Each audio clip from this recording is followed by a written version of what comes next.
જય Shri Krishna. Good morning. કેમ છો બધા? મજામાં? તમે મજામાં જઈશો, અમે પણ મજામાં છીએ. મારો પરિવાર, મારા બધા સંબંધી, અમે બધા કુશલ મંગલ અને આનંદમાં છીએ. અમે સ્વસ્થ છીએ, મસ્ત છીએ અને વ્યસ્ત છીએ. જો વ્યસ્ત હોય એ સ્વસ્થ હોય. તમે પણ વ્યસ્ત હશો અને સ્વસ્થ હશો એવી મારી ઈચ્છા અને આશા સાથે નવા દિવસની શરૂઆત કરી જ દીધી મેં. જો બ્રહ્મ મુહૂર્તથી જ શરૂઆત રોજિંદી મારી થઈ જતી હોય છે. હું ઘણીવાર કહેતી હોઉં છું કે બ્રહ્મ મુહૂર્તે ઉઠી અને મારી નિત્ય નિયમ પ્રમાણે મેં મારી શરૂઆત કરી જ દીધી હતી. જો અત્યારે વાગી ગયા હતા 4 વાગે હું ધ્યાન યોગ કરવા બેસી ગઈ. ત્યાર પહેલાં નાહી ધોઈ ફ્રેશ થઈ ગઈ અને પ્રભુ પિતાની યાદમાં બેસી ગઈ અને સરસ મજાનું પોઝિટિવ વાતાવરણ થઈ ગયું હતું. તમે આગળ પાછળ જોઈ શકો છો કે કેટલું અંધારું અંધારું છે. આ બાજુ અંધારું, આ બાજુ અંધારું, એટલે ફૂલ 4:30 જેવું થઈ ગયું હતું હે ને. અને ગરમી કે મારો વારો હે ને, કારણ કે ગરમી પણ એટલી પડે છે, બફારો પણ એટલો જ થાય છે, છતાં પણ ઉઠી જવાનું વહેલા. અને ઊંઘ ઉડી જાય ને ત્યાર પછી રોજે ઉઠતા હોય ને ત્યારે સૂવાનું મન જ ના થાય. એમ ન થાય કે સૂતા રહીએ એમ. એટલે એકદમ ફ્રેશ ઉઠી જઈએ. અને જો પરમાત્માની યાદ પૂરી થઈ પછી મેં ઓમકારા કર્યા, પ્રાર્થના, એ બધું મારું અત્યારે જ કરી નાખવાનું. અત્યારે ધીમે ધીમે 4:30 થી 5:30 લગભગ 1 કલાક મારું આ બધું ચાલતું જ રહેતું હોય છે. અને મસ્ત મજાના ઓમકારા, ધ્યાન કર્યું અને અનુલોમ વિલોમ, કપાલભાતિ અને સરસ મજાના પોઝિટિવ વિચાર સાથે. જો અત્યારે વાગી ગયા હતા 5 વાગી ગયા હતા અને 5 વાગે હું મારું અફરેશ લઈને બેસી ગઈ, ગ્રીન ટી લઈને બેસી ગઈ. અને મસ્ત મજાની ગ્રીન ટી પીએ ને ત્યારે આપણે એટલું મજા આવે. જો નાહી ધોઈ માથું પણ ધોઈ નાખ્યું હતું વહેલી સવારે. અને તમે જોઈ શકો છો અંધારું અંધારું પાછળના બેક સાઈડ જોઈ શકો છો, કારણ કે 5 વાગ્યામાં તો અંધારું જ હોય. અને પક્ષીઓની ગૂંજ ને તમે એટલું આમ એમ થાય કે પોઝિટિવ વાતાવરણ હોય ને એટલે મજા જ કાંઈ અલગ આવતી હોય છે. ચાલો, મેં મારી ગ્રીન ટી પી લીધી મસ્ત મજાનું અને સરસ મજાના વિચાર સાથે પ્રભુ પિતાની દ્રષ્ટિ દીધી કે હે પિતા, આ ગ્રીન ટી પીવું છું તો મારા દુઃખ દર્દ અને મારું થાઇરોઇડ એકદમ નીલ કરી નાખજો. આવા સારા વિચારથી મસ્ત મજાની મારી ગ્રીન ટી પી લીધી. અફર્મેશન પણ સરસ મજાના બોલવાના હોય છે મનહી મનમાં કે મારું શરીર સ્વસ્થ અને મસ્ત છે, મારો પરિવાર પણ સ્વસ્થ અને મસ્ત છે, હું સ્વસ્થ છું. અને સરસ મજાના વિચાર સાથે પોઝિટિવ વાતાવરણની અંદર આપણે એ વાક્ય બોલીએ ને મનની મનમાં, ત્યારે આપણું એમ કે કહેવાય ને કે જેવા વિચાર જેવા મન એવા મન, એવું કહેવામાં આવે છે ને કે આપણો વિચાર સારો હોય ને તો આપણું પોઝિટિવ જ થાય. એટલે મસ્ત મજાના અફર્મેશન સાથે સ્વસ્થ છું, હું મસ્ત છું, મારો પરિવાર સ્વસ્થ છે, મારું ઘર એક મંદિર સમાન છે, એવા મસ્ત મજાના અફર્મેશન મનમાં બોલી અને પ્રભુ પિતાની સાથે વાર્તાલાપ કરી. અને ચાલો, અત્યારે તો તમે જોઈ શકો છો લગભગ 5:45 જેવું થવા લાગ્યું હતું. એ બધું મારું પતી ગયું ત્યાર પછી હું અગાસીમાં આવી ગઈ અને વોકિંગ થઈ ગયું મારું મસ્ત મજાનું. અને એક્સરસાઇઝ થોડી ઘણી કરી નાખી અગાસી ઉપર, થોડી ઘણી ઘરની અંદર. સરસ મજાની વોકિંગ થઈ ગયું અને એક્સરસાઇઝ થઈ જાય એટલે એકદમ આપણે ફ્રેશ થઈ જઈએ. મજા જ કાંઈ અલગ આવતી હોય. જો તમે વહેલા ઉઠી અને આવો આનંદ લેવો હોય ને તો વહેલા ઉઠી જવાનું.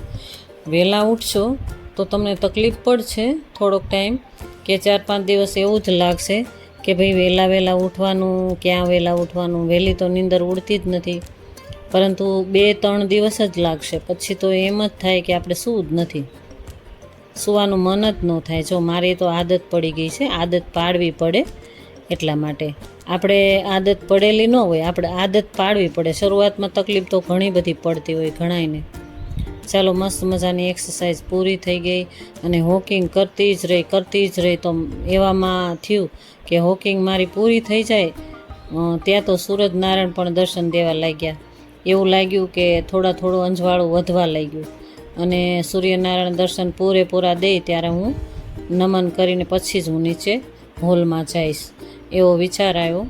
ચાલો થોડીક વાર વોકિંગ કરતી જ રહી તો થોડું જોયું તો સૂર્યનારાયણ દર્શન દેવા લાગ્યા. તો ચાલો સૂર્ય નમસ્કાર પણ કરી લઈએ, દર્શન પણ કરી લઈએ.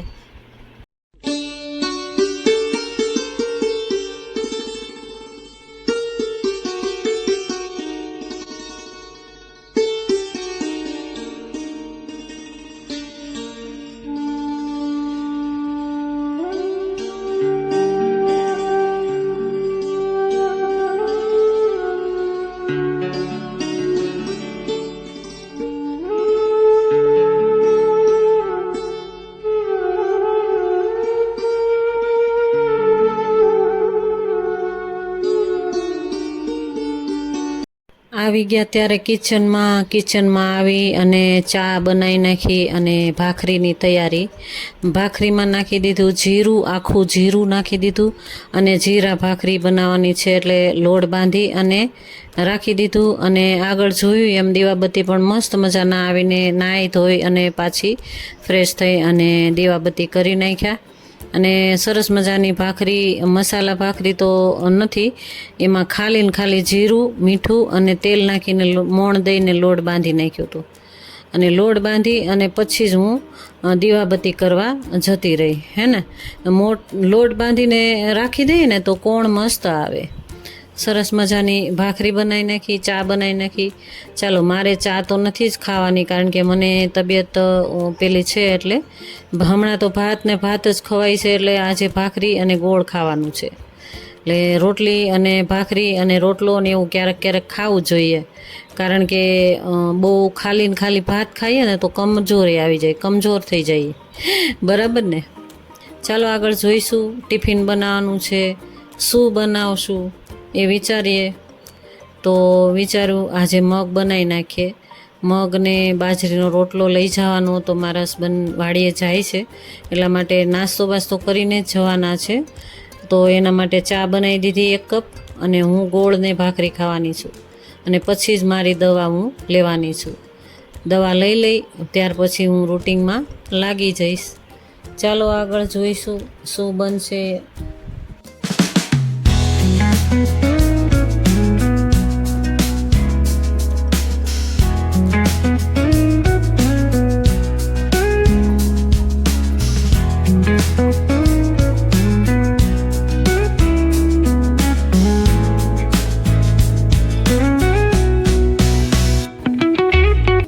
ચાલો ત્યારે નાસ્તો થઈ ગયો અને આખા મગ થોડી વાર પલળવા દઈને લસણમાં વઘારી નાખવાના. લસણ આવી ગયું અને એમાં વઘાર કરી નાખ્યો. એમાં નાખી દીધો લીમડો અને લીલા મરચાં અને થોડી કટક આદુની કટક થોડી અમથા અને હિંગ નાખી દીધી, મીઠું નાખી દીધું, હળદર નાખી દીધી અને ચટણી, ધાણા જીરું નાખી અને સીધી જ બાફી નાખવાના. સીધી સીટીઓ પડી જાય ને એટલે મસ્ત મજાના બફાઈ જશે.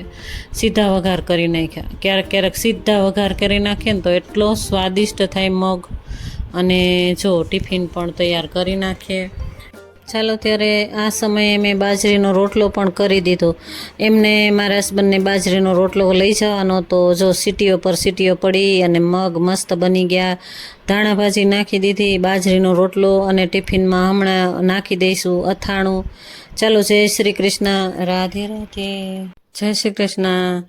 ચાલો જો સનસેટ, અત્યારે સમય હતો સાંજનો એટલે સનસેટના દર્શન તમને કરાવી લીધા. જો મસ્ત એવા પક્ષીઓનો કલરવ હતો અને ઝુંડના ઝુંડ જતા હતા એટલે મેં થોડું તમને બતાવવાની કોશિશ કરી. ચાલો જોઈ લો સનસેટ.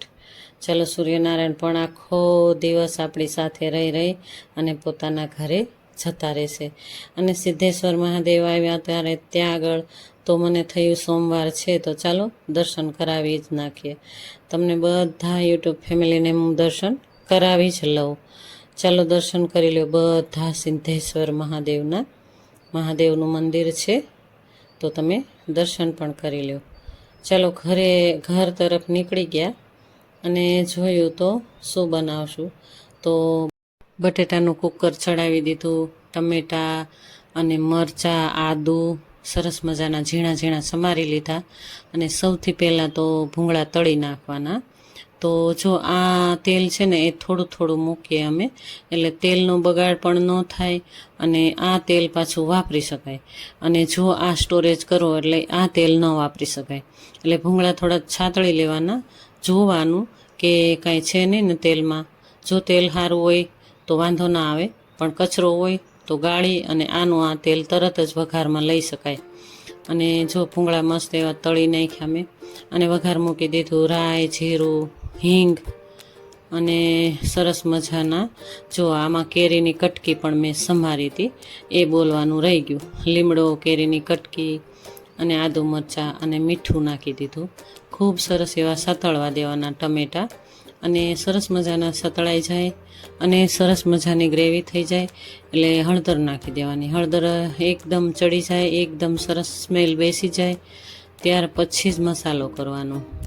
સરસ મજાનો મસાલો થઈ જાય ને અને ગ્રેવીવાળું થઈ જાય ને, જો આ રીતે પણ કરાય અને આને એકદમ ક્રશ કરી અને જો મિક્સર હોય ને તો મિક્સરમાં ક્રશ કરીને પણ કરી શકાય. હું આવી રીતે કરું છું. જો હવે મસાલો કરી નાખ્યો મેં અને મસ્ત લાગે છે આ. એકવાર તમે ટ્રાય કરજો. જો જે લસણ ડુંગળી નહીં ખાતા હોય ને એના માટે આ બેસ્ટ રહેશે. આ રેસીપી જે લસણ ડુંગળી ન ખાતા હોય એના માટે બેસ્ટ રહેશે. ચાલો મસ્ત એવા હવે બટેટા બફાયેલા નાખી દઈએ. સેજ મોટા ટુકડા રાખવાના એટલે એકદમ ઝીણા ન થઈ જાય, કેમ કે બફાઈ ગયા હોય વધારે. અને કાશ્મીરી લાલ મરચું હોય એટલે લાલ ચટકેદાર થાય અને સરસ મસ્ત એવા થાય છે. તમે આવી એકવાર ટ્રાય કરજો મારી રીતમાં. ચાલો મસ્ત થાળી તૈયાર થઈ ગઈ. સેવ પણ નાખી શકાય અને સાથે દહીં પણ લઈ શકાય. ચાલો જય શ્રી કૃષ્ણ, રાધે રાધે. ચાલો આગળ તમે જોયું એ મેં બહુ પહેલાંનું વિડીયોઝ હતો અને મને ગમ્યું એટલે મેં આ વિડીયોઝમાં રાખી દીધો. જ્યારે ત્યારે મારા મમ્મી પણ હતા, લગભગ 2-3 અઠવાડિયા પહેલાંનું એ કન્ટેન્ટ હતું. ચાલો આ મારો વિડીયોઝ તમને ગમ્યો હોય તો લાઇક, શેર, સબસ્ક્રાઈબ કરજો અને જો નવા છો તો એક સબસ્ક્રાઈબ કરીને જ જાજો. ચાલો મારા માટે તો એક રોટલામાંથી અડધો જ ખાવાનું છે. દહીં, બાજરીનો રોટલો અને થોડુંક અથાણું, બસ એટલું જ ખાવાનું છે. હમણાં તો ભાત જ ખવાય છે એટલે હળવું હળવું ખવાય ને તો સારું રહે, એટલે થોડું ભૂખ્યા પણ રહેવું જરૂરી હોય છે. ચાલો મારા યુટ્યુબ ફેમિલી, મારી સાથે બધા જમવા દહીં, બાજરીનો રોટલો અને અથાણું. ચાલો જય શ્રી કૃષ્ણ, રાધે રાધે. В лес приходит сказка.